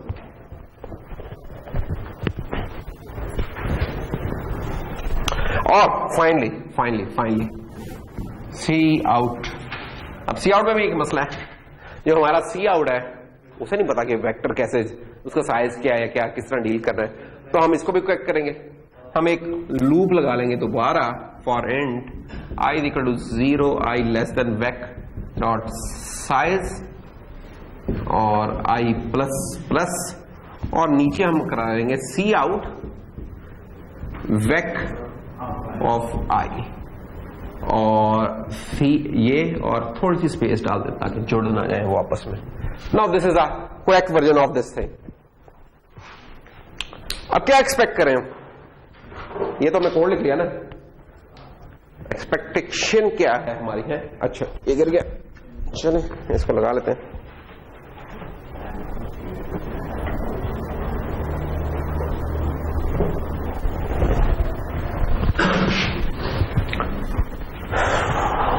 जो ऊपर वाली दो लाइनें थी उसकी तो हमें आउटपुट उसने वैसे लिख दी, इसकी क्या आउटपुट होगी? यानी कि जब ये वाला काम कर लिया तो स्क्रीन पे क्या प्रिंट होगा? असल ये सवाल है हमारा, स्क्रीन पे अब क्या प्रिंट होगा? 0 0 एम्प्टी, गार्बेज।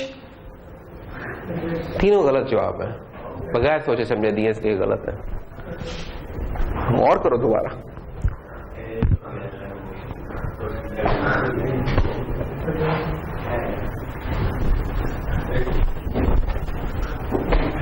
गौर नहीं कर रहे ना तुम लोग, गौर करो, गौर देखो। चलो गौर करते हैं। ये ऊपर वाली चीज पे तो हम कन्विंस रहते हैं, वो वाली चीज पड़ी है। इस वक्त वेक्टर के अंदर लिख लेते हैं। एक्चुअली जब तक तस्वीर नहीं बनेगी, जो कि अच्छी ज्यादा बात तो नहीं होती, लेकिन शुरू में अच्छी बात थी कि तस्वीर बना ली जाए।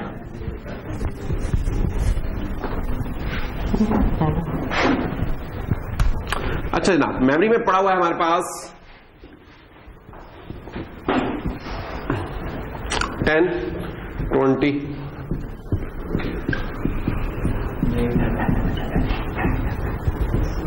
0 1 2 3 4 ये चीज पड़ी हुई है जब हम इस लूप में दाखिल होने लगे। ले चलाते हैं loop. For i is equal to 0, vector का साइज क्या है इस वक्त? 8 हो गया ना वेक्टर का साइज, 8 एलिमेंट्स है तो 8, फिलहाल ये 8 है। पहली दफा अंदर आ गए, अंदर आए और हमने कहा कि ऐसा करो भाईजान कि जो 0 पे चीज पड़ी है इसको खत्म कर दो। तो जब हम इस एंड ब्रैकेट में पहुंचेंगे तो जो 0 वाला आइटम है वो निकल चुका होगा। 0 वाला आइटम जब निकल चुका होगा तो क्या होगा?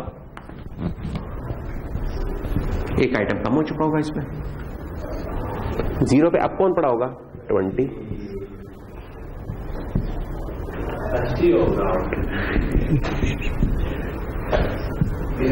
फिर जल्दबाजी कर रहा है।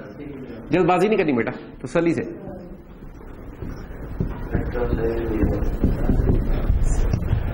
अच्छा, पहली आइटेशन चल गई तो ये वाला काम हो गया। दूसरी आइटेशन पे आते हैं, I1। अब I1 पे क्या पड़ा हुआ है? ओह 30 पड़ा हुआ है। ये तो नहीं लीड होने लगा, ये तो बच गया।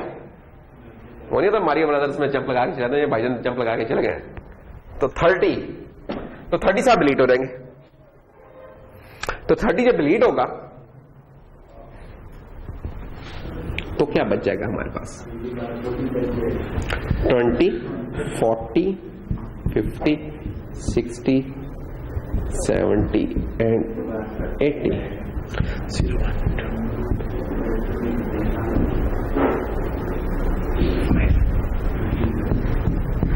कितनी आइटेशन हो गई हैं? ये i इक्वल टू 0 था, i इक्वल टू 1 था। साइज क्या था? यहां साइज यहां था 8, यहां हो चुका 7। याद ये हम क्यों लिख रहे हैं, हमने लूप 3 दफा चलानी है 10 से। i = 2 पे क्या हालात है, 50 साल डिलीट हो जाएंगे, है ना। तो फिर कौन बच जाएगा हमारे पास,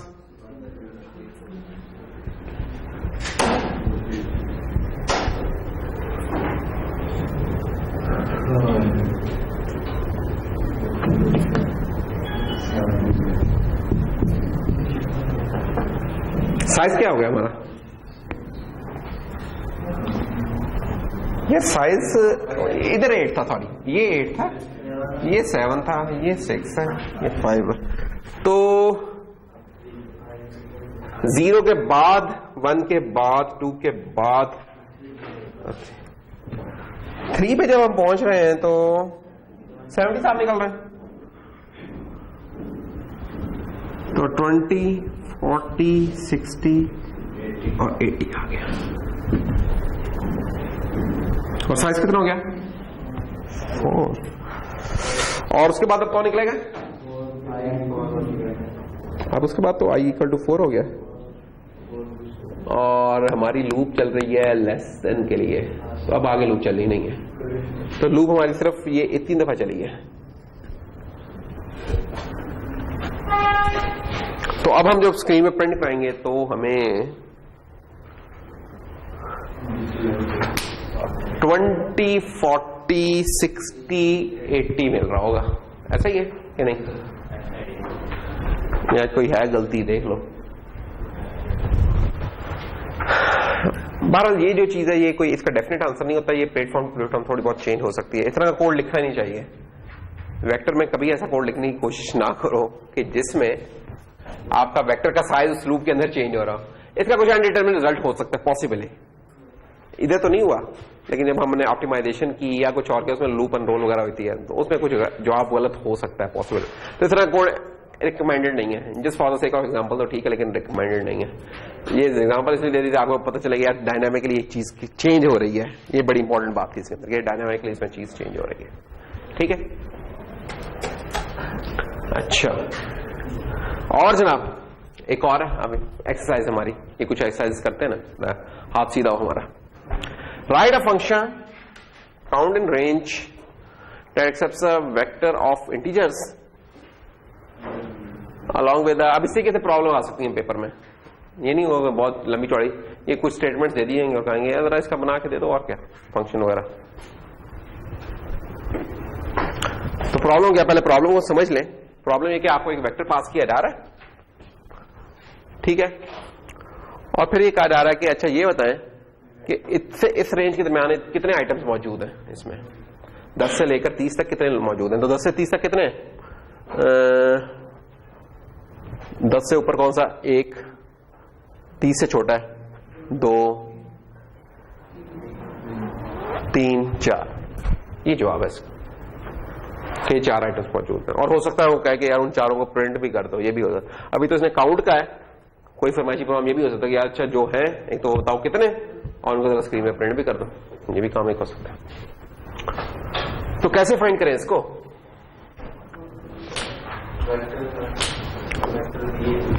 पहले तो ये कि जब भी आप इस तरह के प्रॉब्लम देखें आपने 2 फंक्शंस लाजमी लिखने हैं, वो फंक्शन बनाना जिसमें काम करना, दूसरा एक मेन का फंक्शन बनाना जो कि उसे कॉल करें, ठीक है।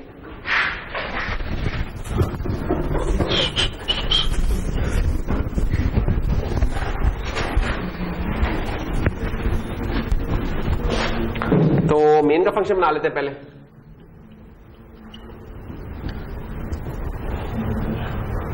वेक्टर है हमारा इंट टाइप का वेक्टर है, इसका नाम लेट्स से हम v ही रख लेते हैं, v फॉर द टाइमिंग, और इसके अंदर ये फिल कर लेते हैं 28, 1 और जो भी है कहानी, दैट्स ऑल। और हम चाहते हैं कि एक फंक्शन लिखा जाए, आप हमें एक फंक्शन लिख के दीजिए जो कि इंट काउंट इन रेंज, जैसे जब हम पास में v, जब इसे पास में 10 और पास में 30 तो हमें जवाब 4 मिल जाए। इस तरह के कॉलम चाहते हैं आप शो करें, और क्योंकि डिस्प्लेस हमारे फंक्शन के अंदर नहीं होते तो जब ये मिल जाएगा हमें तो खैर इसमें डिस्प्ले नहीं है। वो हमें अपना बनाना पड़ेगा। तो कैसे लिखेंगे जनाब ये हम फंक्शन? अब ये एक सवाल है। पहले तो इस फंक्शन का इंटरफेस डिफाइन कर देते हैं। फंक्शन का इंटरफेस डिफाइन कर लें हम। तो काउंट इन रेंज इसका नाम है, तो इंट काउंट इन रेंज, तो इसे पास हो रहा है एसटीडी वेक्टर किस टाइप का? इंट टाइप का वी, और इंट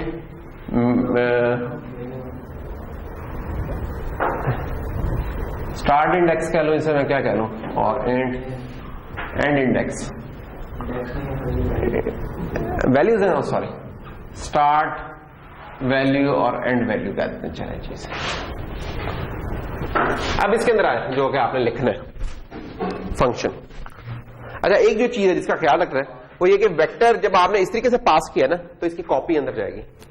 10-20 एलिमेंट्स की कॉपी तो चलो इतना मसला नहीं है। अगर ये 1 गीगा एलिमेंट्स का हुआ तो 1 गीगा एलिमेंट्स की कॉपी यही हमें पड़ जानी है फंक्शन कॉल करते करते। अभी काम कुछ नहीं किया हुआ तो बेहतर होगा इसे क्या हम करें, बाय रेफरेंस पास कर दें।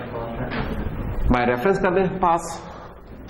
बाय रेफरेंस में सिर्फ डर ये है कि हम नहीं चाहते कि फंक्शन इसे चेंज करे, तो इसे कॉन्स्ट रेफरेंस बना दें। तो कॉन्स्ट लिखते हैं इससे पहले। That's the recommended way to use structures और कंटेनर्स। अच्छा जी, काम तो अभी उधर ही पड़ा, अभी तो कहानियां नहीं लिखी हैं। तो हमें ये दे दिया गया है। अब इस काम को करने का क्या तरीका हो सकता है? जस्ट अगर आप दिमाग के घोड़े दौड़ाए, ओ लूप लगाए, अच्छा फिर जीरो से स्टार्ट हो गए, वी डॉट साइज के लिए अच्छा, और वो वी डॉट पॉप करता है। अगर वो मेरे स्टार्टिंग इंडेक्स से बड़ा, स्टार्टिंग वैल्यू से बड़ा हो और एंडिंग वैल्यू से छोटा हो, तो हम क्या करेंगे, अपना एक क्लास डाल लेंगे जो वेरिएबल होगा, तो उसकी वजह से वो काउंट वाला जब सारा ये लूप कंप्लीट हो जाएगा उसको रिटर्न कर दें। अच्छा, एक इसमें मसला ये है कि अगर आप गौर करें ना, ये जो वेक्टर दिया गया है इसमें डेटा सॉर्टेड नहीं पड़ा हुआ। अब दो तरीकों से काम होता है, या तो आप इसे सॉर्ट कर लें। अगर आप इसे सॉर्ट कर लें तो उसके बाद जिंदगी बहुत आसान हो जाती है कि सॉर्ट का कोई बना बनाया फंक्शन यूज कर लें, सॉर्ट का एल्गोरिथम से इस्तेमाल करें। ठीक है, वो आप कर सकते हैं इस्तेमाल। अगर आपको मैं अलाउ कर दूं तो आप इस्तेमाल कर सकते हैं। वो कैसे? आप लिखा करेंगे हैश इंक्लूड एल्गोरिथम, जैसे वेक्टर था ना इतना हैश इंक्लूड एल्गोरिथम, ये काम कर लेंगे। और अंदर अगर आप लिख देंगे ना एसटीडी : सॉर्ट, और इसे आप वेक्टर का स्टार्टिंग एड्रेस दे दें, या स्टार्टिंग एड्रेस, यानी कि आप इसे दो तरीके से चला सकते हैं। ज्यादा बेहतर तरीका एक ये है, बिगिन और वी डॉट एंड। इसको भी मैंने बताया नहीं, इसका मैं बताता हूं ये क्या चीज है। स्टार्टिंग पॉइंटर एंड पॉइंटर है, पास्ट एंड पॉइंटर है बेसिकली। इसको भी हम डिस्कस कर लें। तो ये जब हम काम कर लेंगे तो सॉर्ट कर देगा। वंस सॉर्टेड, फिर प्रॉब्लम बड़ी आसान होती है। फिर आपको पता कि यार कि मैं जो मिनिमम रेंज है उससे ऊपर आप देखना शुरू कर दूं और देखता रहूं कब तक, वो प्रॉब्लम फिर बड़ी सिंप्लीफाई होती है। तो सॉर्ट का प्रॉब्लम है उसे आसान कर देगा। सॉर्ट का फायदा ये होगा कि सॉर्ट का बहुत ही उम्दा किस्म की इंप्लीमेंटेशन इसके अंदर हुई होगी, ये आप एज्यूम कर सकते हैं स्टैंड लाइब्रेरी में। सॉर्ट ने तो सारों पे चलना है, उसने भी करना है। उसमें सिर्फ आपका मसला है कि उधर शायद आप नेस्टेड लूप चला रहे होंगे, मुझे ये फील आ रही है। चलो उस तरीके से भी करना है। अभी चलो भूल जाते हैं कि सॉर्ट है, चलाते हैं काम। अभी हमने सिर्फ काउंट करना है ना, तो काउंट का चलो प्रॉब्लम आसान है। मैं डिस्प्ले के मेरे में काउंट करना है तो चलें जी काउंट करते हैं। हम कह रहे हैं यार for int I is equal to 0, I less than v dot size and I plus plus। अच्छा, अब हम करना क्या चाह रहे हैं? हम कह रहे हैं हमने सिर्फ काउंट करना है कि कितने आइटम्स हैं जो कि उस रेंज के अंदर आ रहे हैं। तो चलें जी। So if v of I is greater than और equal to start value and v of I is less than or equal to end value and count equal to 0. तो हम क्या करें, काउंट प्लस प्लस और return कर दें count. चलो जी, कुछ भी नहीं इस्तेमाल किया आपने, अब इस तरीके से कर लें, कोई हर्ज तो नहीं ना ये वाला काम में। एक्चुअली मैं इसको जरा इसे अगले लेवल पे लेके जाना चाहता था कि मैं चाह रहा था कि मैं जौन सी वैल्यूज हैं मैं उनको भी जरा तरीके से रखूं। चलो उसको भी रखा जा सकता है। तो खैर पहले ये बताएं, ये ठीक है, चलेगा, कबूल है, शुक्र अल्हम्दुलिल्लाह। अब हम चाहते हैं कि सिर्फ यही ना बताएं कि 4 है, ये भी बताएं कि कौन कौन सी है। उसके लिए क्या करें फिर हम,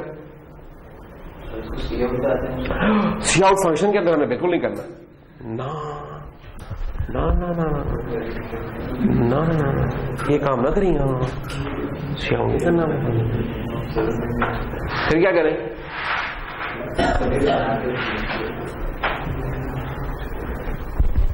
फिर क्या करें, वेक्टर इस्तेमाल कर रहे हो, यही तो मजे हैं वेक्टर के यार।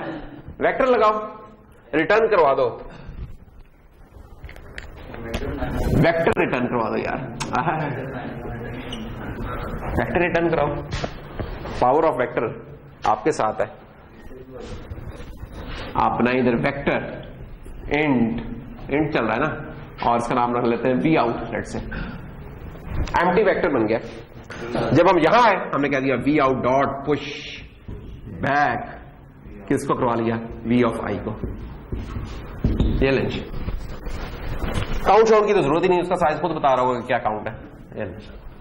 और जब ये सारा काम हो जाए तो जाते हुए आपके अस्सलाम वालेकुम, ये लेंज। और ये कॉल कैसे होगा, कॉल ये होगा जनाब, ये बड़ा राइट केस है किस काम के लिए, वो मूव असाइनमेंट थी ना, यहां इस्तेमाल होगी मूव असाइनमेंट, कि जो अंदर बनता है ना उसके बाहर उसको स्टील कर ले, क्योंकि जैसे ही एंड ब्रैकेट मिलनी है इस वेक्टर में तो फॉत होने, तो हम कहते हैं यार फॉत होने से पहले क्यों इसका हम चीजें इस्तेमाल कर ले। तो खैर बिहाइंड द सीन होगी, आपको नहीं पता चलना। आप क्या करेंगे, आप करेंगे STD vector V out equal to count in range V10 30 LH। इसको कमेंट कर दिया मैंने अभी फिलहाल।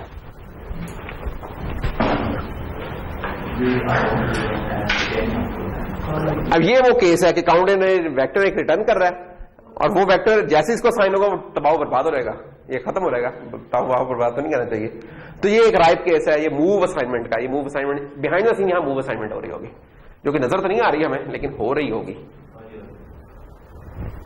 उसको चेक करने का तरीका क्या होता है वैसे, जब इस तरह का काम हो तो उसके कंस्ट्रक्टर्स में ना प्रिंट लगा के देख लिया, कभी इस तरह की कंफ्यूजन हो ना तो उसके कंस्ट्रक्टर डिस्ट्रक्टर में प्रिंट लगा दिए, फिर आपको पता चलेगा यार कौन सी चीज यूज हो रही है। Assignment is not a by the way constructor, नहीं यहाँ सॉरी यहाँ मूव कंस्ट्रक्टर इस्तेमाल होगा, असाइनमेंट भी नहीं, क्योंकि चीज हम बना रहे हैं यही, तो मूव कंस्ट्रक्टर है।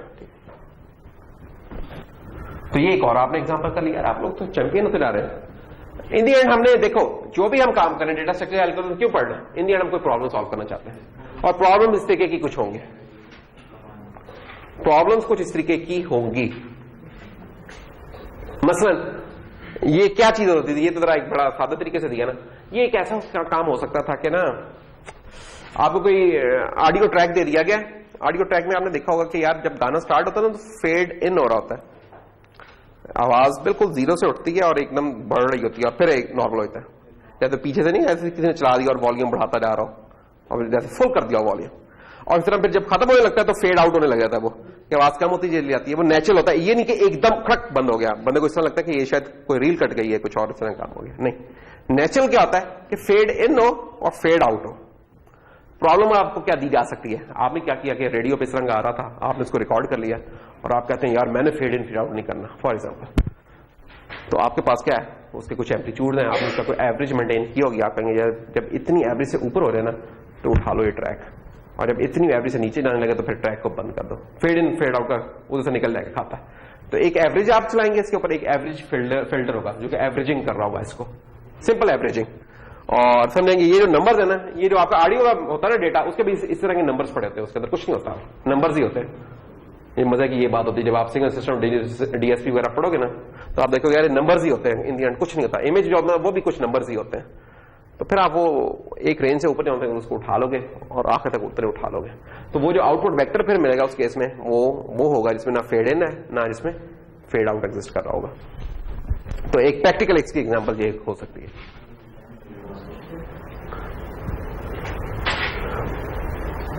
वेक्टर एस पैरामीटर तो हमने बता दिया कि यार बाय रेफरेंस से पास करें, नहीं तो पूरी कॉपी बनेगी।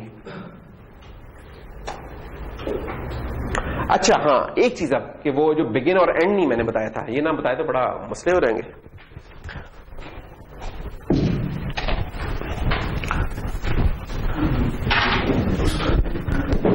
जो भी कोई आपका कंटेनर है, जो भी कंटेनर है, उसमें ये दो चीजें आपको लास्ट में मिलेंगी, चार चीजें लास्ट में मिलेंगी इनफैक्ट। क्या बोला? Begin, end, R begin, R end, that's all. Begin ये क्या करता है? ये स्टार्टिंग पॉइंटर देता है, पॉइंटर, और एंड क्या देता है? जो आखिरी आइटम होता है उससे अगले का पॉइंटर देता है। आर क्या है? रिवर्स में, कि उल्टा जो रिवर्स में है उधर से शुरू करें, और आर एंड रिवर्स में जो एंड हो रहा है, जो कि यानी कि स्टार्टिंग होगा, वो चीज बन रही होगी। ठीक है, तो ये चार पॉइंटर्स होते हैं, पॉइंटर्स नहीं है। तो अगर मैं अभी एक वेक्टर बना लूं, vector int V is equal to 2794, ये मैंने बना लिया, और मेमोरी में मेरे पास ये कुछ इस तरीके से पड़ा हुआ है कि 2794। तो जो बिगिन साहब है ना, अगर इसका स्टार्टिंग एड्रेस, इस जगह का स्टार्टिंग एड्रेस 1000, तो इंटीजर है, तो ये चीज क्या बन जाएगी? 1004, 1008, और हेक्सा में अगर मैं चला रहा हूं तो 100C, and this thing will be 1010। ये हेक्सा में है। सी में 4 ऐड कर देंगे तो आगे आ जाएगा। इसमें अगर मैं 4 ऐड कर दूं तो क्या आ जाएगा? C+4 0, 1 कैरी आया, ठीक है, तो ये आ जाएगा। अच्छा, तो ये वेक्टर बन गया। अब मैं इसे कहूं ना कि यार v.begin, तो ये लाइन कुछ भी नहीं कर रही, सिर्फ ये बताने के लिए कि ये जनाब पॉइंटर दे रही है मुझे, ये चीज दे रही है, इसके बराबर है ये चीज, ठीक है। और अगर मैं लिख दूं v.end, तो ये चीज मुझे पॉइंटर दे रही है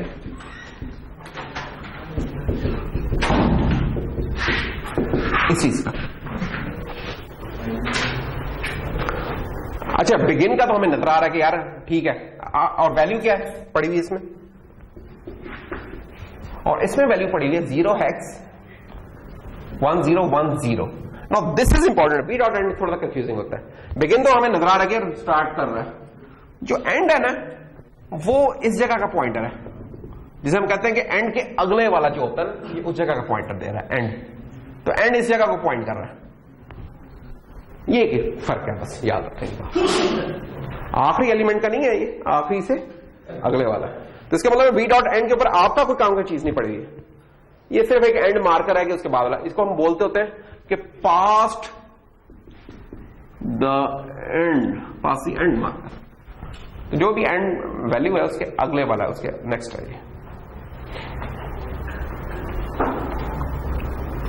तो एक पॉइंटर है, in fact this is an iterator, iterator है इनफैक्ट ना। आइटरेटर हमने किए नहीं, थोड़ा सा मैं करवा दूंगा अगले लेक्चर में इंशाल्लाह करवा दूंगा। तो इसको भी आप पॉइंटर के तौर पर ट्रीट कर लेंगे, स्टार्टिंग पॉइंटर और एंड पॉइंटर। तो ये भी बड़ी इंपॉर्टेंट है चीज, ये चीज हमें एड्रेसेस के बारे में बता रहा हूं। और मसला ये है कि जब भी हमने इंसर्ट करना है, जब भी हमने अरेज करना है, और जब भी हमने कोई शॉर्ट का जो मिटा दिया है वो वाले काम करने, तो हमें ये पॉइंटर्स देने पड़ते हैं इस तरह के इन्हें ना। ये याद रखने की बात है। अच्छा, अगर मैं अब आपसे कहूं एक चीज कि यार मुझे ये बताओ कि सी आउट v.begin +8, तो स्क्रीन पे क्या प्रिंट होगा? इसका जवाब हमें देने जा रहे हैं वन एंड ओनली अब्बास जी। अब्बास भाई, स्क्रीन पे क्या प्रिंट होगा? ओए वही है ना, कोई है बसारत वाला यहां? नहीं जी, क्या होगा इसका जवाब? नईम ने भी आंखों पे हाथ रख लिया, बताना चाह रहा है कि शायद आंखों में कोई 10 होगा। 10 किधर है? 10 तो मुझे यहां नजर ही नहीं आ रहा। 10 क्यों प्रिंट होगा? 10 आया कहां से वैसे बाय द वे?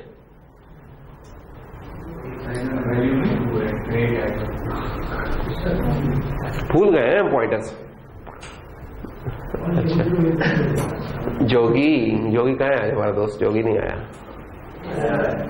जोगी भाई आप ही बताइए क्या होगा प्रिंट? भूल जाए कि डेटा स्ट्रक्चर्स पढ़ रहे हैं, भूल जाए कि हम वेक्टर्स पढ़ रहे हैं, याद रखें कि हमने पॉइंटर्स पढ़े हुए हैं। पॉइंटर्स की दुनिया की बेसिक्स याद रखें। इन दी एंड क्या है? This is a pointer. किस टाइप का पॉइंटर है? इंट टाइप का। इंट एक एलिमेंट है ना, इंट टाइप का पॉइंटर हो और उसमें +8 ऐड करें तो वो बन जाते हैं +8 इंटू साइज ऑफ इंट, बन जाएंगे 32। तो 100 में जब 32 ऐड हो जाएगा तो 1 डेसिमल में 1032 और हेक्सा में हो जाएगा 1020, क्योंकि 20 जो होता है 32 के बराबर होता है हेक्सा में। तो इधर मैं क्योंकि डेसिमल प्रिंट कर रहा हूं तो यहां स्क्रीन पे 1032 प्रिंट हो जाएगा। ओह, ये तो लोग परेशान हो गए इस पे, मुझे क्या पता पॉइंट भूल गए। चलो अब बताएं अब क्या होगा स्क्रीन पे प्रिंट, और इसका हमें जवाब देने जा रहे हैं वन एंड ओनली मोइन साहब। मोइन क्या बेटा प्रिंट होगा? 4 होगा। ये 4 कहां से आ गया? 4 तो बिगिन में हमने 2 ऐड किए हैं ना, 1 ऐड करें तो ये आ जाएगा, 2 ऐड करें तो ये आ जाएगा, 3 ऐड करें तो 4 आएगा। तो हमने तो 2 ऐड किया है, स्टार लगा दिया, मतलब उसके कॉन्टेंट्स देखना चाह रहे हैं, ऐसे ही है। अब्बास जी ने कैलकुलेटर निकाला। अब्बास बेटा इसका कैलकुलेटर तो जवाब मिलना। अच्छा अच्छा अच्छा अच्छा, यार पिक्चर तो वैसे ही बन रही है इसकी, वो तुम्हें मिल जाएगी तुम्हें यूट्यूब पे। हाँ, तो उसकी फिक्र ना करो यार। ये देखो एफिशिएंसी थोड़ी सी ज्यादा ही होती है बात का। हाँ, तुम आगे बैठो यार, आईने से अब्बास के लिए भी स्पेशल चेयर हम रखा करेंगे। हाँ, कि नजर आ जाए, और नजर चेक करवाओ यार काइंडली अपनी, बड़े मसले हो जाएंगे ये तो। बास का तो मगर मैंने देखा तुम्हें बहुत दूर तक भी नजर आ रहा होता है। अच्छा, ये बात को जब छत पे चढ़ा तो तुम्हें लग रहा था कि दूर तक देख रहा है, वो रामड़ी तक इसकी नजरें पहुंचेंगी। तो वेक्टर का हम इधर रोकते हैं फिर, और अगली क्लास में हम इंशाल्लाह बाकी के उनके ऊपर आते हैं। ठीक है, अगली क्लास में क्विज भी होगा, और क्विज होगा डायनामिक अरेज, कंपाइल टाइम अरे, उनका कंपैरिजन, कुछ इस तरह की चीजें, लिस्ट वाली कुछ वो होंगे।